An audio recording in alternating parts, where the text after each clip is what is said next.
Hey, everybody, I'm Maslon Hudjavani, joined by senior lead writer of Warchant.com, the Ultimate Seminoles sports source, Corey Clark. Thanks for being here. Hit that thumbs up. We certainly would appreciate it. Subscribe to our YouTube channel, totally free, or spend $10 and get premium access for an entire year over at Warchant.com. Columns, recruiting analysis, everything in between, A to Z, soup and nuts, all of it at Warchant.com. Corey's here with us. Here on this Tuesday night as news of Sam McCall. Corey, we joked about on the end of the last podcast we did about we're going to soon hit the transfer portal market here when December 5th starts, when guys can officially start moving and shaking. And I joked about, Sam McCall minus 300, the field, whatever. Then we signed off. But Sam McCall went on social media on Tuesday night and announced that he has every intention now to transfer. I think this might even be the same graphic he used the first time around, Corey, from when he pulled it back. He played in 8 games this season, Corey, 5 actually, where he saw action in the field on defense. 70 reps in total, 5 tackles, 1 pass breakup, and a forced fumble. He missed Wake Forest, NC State, Miami, and Florida. Those are the numbers on him. So how do you go about kind of processing this? He was in some circles, I think, the highest rated recruit in the previous cycle, and now he is gone. I guess if you're a Florida State fan, you're kind of bummed because he was probably the biggest recruit you had out of the 2022 class. That said, at least in the first season, he didn't play up to that ranking, in my opinion. I mean, we get to watch practice. He was never threatening to play.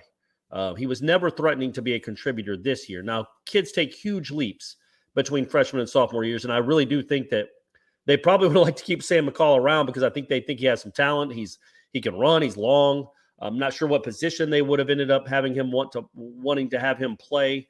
But the end result, man, I think is if you're not happy right now at Florida State with what's going on, if you're a player on this team that just went 9-3 after they won 8 games the previous 2 years. They eclipsed that in one season, your first season, and you still want to bounce. Well, then I think the collective mindset of Florida State fans is probably like, all right, man, bounce, have fun, good luck.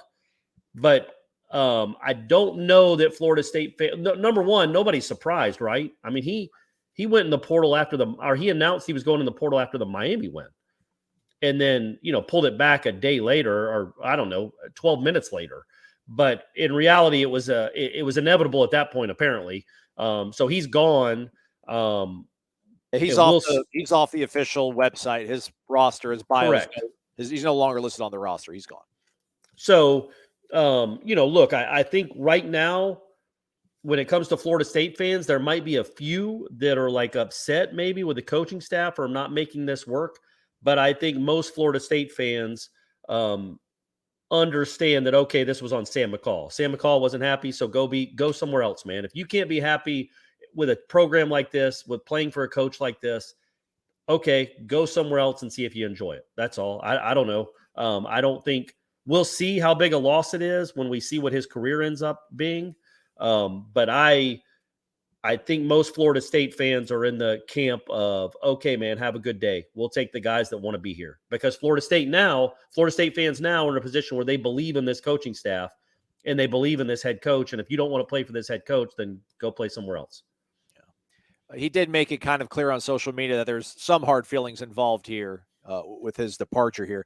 Again, I mean, the fact that he's entering the transfer portal, he announced it here, but the fact that he's off the roster, there might be something there in terms of, I don't know if he was told to leave or if he was the one that wanted to leave, how that's going to work out. But I think, we're going to be doing this every single time a kid enters the portal, everybody, to keep you posted on who's coming and going. I mean, I don't know, with the exception of like 4 players on this roster, Corey, I think most fans would probably be like, all right, thanks, but whatever. I don't think, even despite how talented Sam McCall was on paper, listen, we're at practice all the time. We talk about every observation we make quite literally, man. We either write it down and put it on the website, or we talk about it on the Jeff Cameron Show or this podcast, Seminole Headlines. Cornerbacks left something to be desired at times this season, other than Renardo, really. So there was an opportunity there, perhaps growing and blossoming, but we never really saw Sam ever take any kind of opportunity and really take it by the horns. I think we saw Zare flash early and maybe hit some sort of freshman wall where we didn't maybe see it flash as much at practice, but he did get more involved in games. But it just seems like Sam, for whatever reason, never could get any footing. And then maybe the frustration of seeing somebody get ahead of you that's in your same class kind of starts piling on top as we sit here and kind of have some conjecture about things. Well, and I know I'm an old man with an old man mustache. We're rectifying that, folks. Lay off. But look, I think when you go onto social media and you have a post and you talk negatively about a coaching staff or just basically about a university, your program, a coaching staff. I don't know, man. It makes you look bad. There's no need to do that. I saw what we see, Aslan, 200 kids on Tuesday enter the portal, 600. I don't know. I lost count. I don't know how many had to go on Instagram Live and rip the coaching staff. You know what I mean? I don't know how many people had to do that. So with that in mind, there's a good part of you. And I don't know Sam McCall at all. He might be an awesome kid and just had a bad moment 3 weeks after having another bad moment.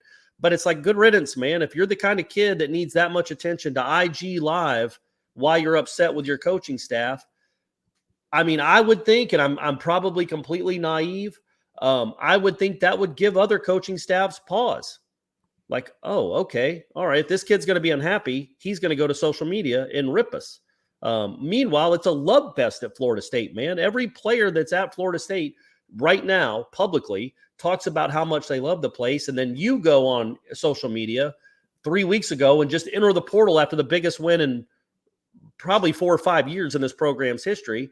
It kind of makes it look like it's all about you, man. You're not happy, so you want the world to know you're not happy. You're going to enter the portal 3 weeks before the portal's even open.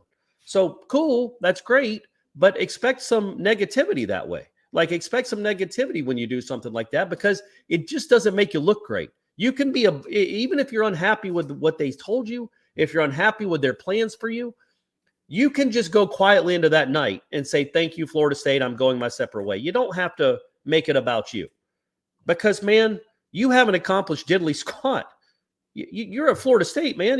There's been 25 DBs that have been drafted in the first couple rounds of Florida State. They have multiple Hall of Famers. Florida State fans don't need to hear how unhappy you were at Florida State.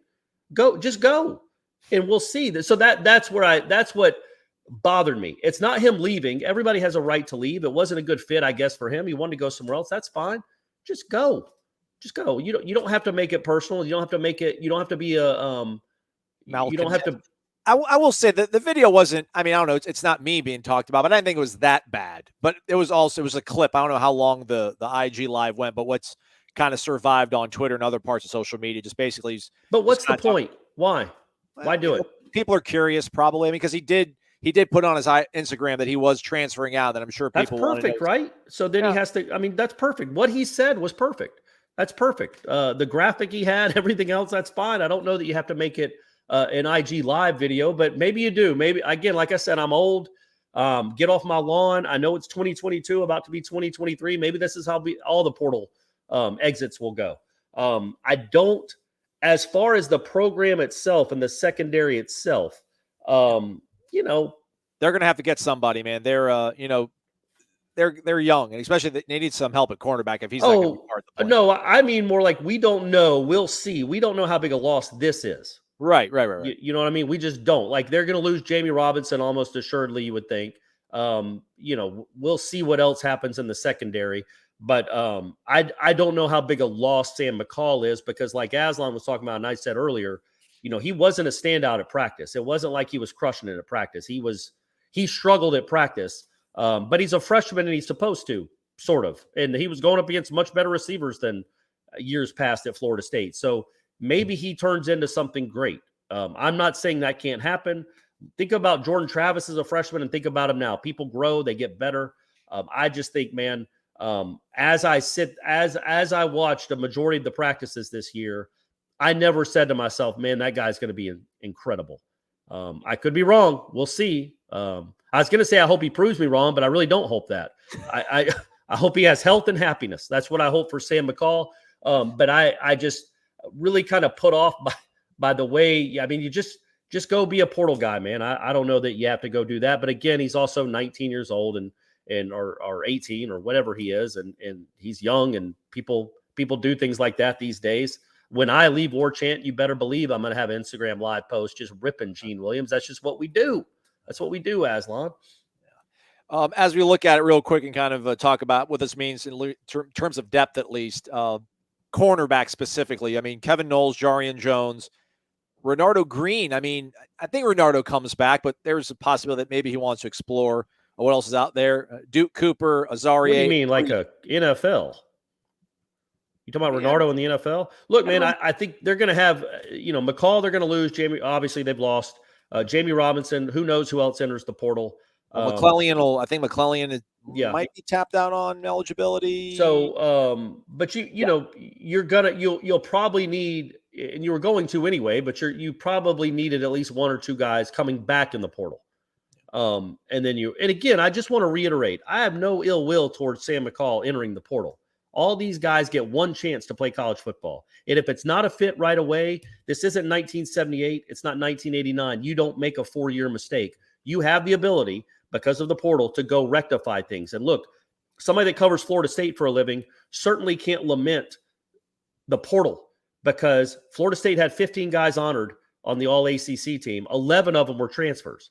So I'm not being hypocritical that you can't transfer. Like people transfer. I mean, that's just the way of the world. And also people do it a lot of times. These guys do it to help their situation, and it does help. And Sam McCall might go to a place that he excels. I'm not lamenting that. And I'm not, I'm not saying he can't do that. I'm not upset about that. I'm kind of upset about the way it transpired on Tuesday night, just because he could have just gone his separate ways and everybody would have been fine. But it's all right. It'll be done, and people will forget about it as soon as the next person enters the portal, or as soon as the next guy in the portal commits to Florida State. Right.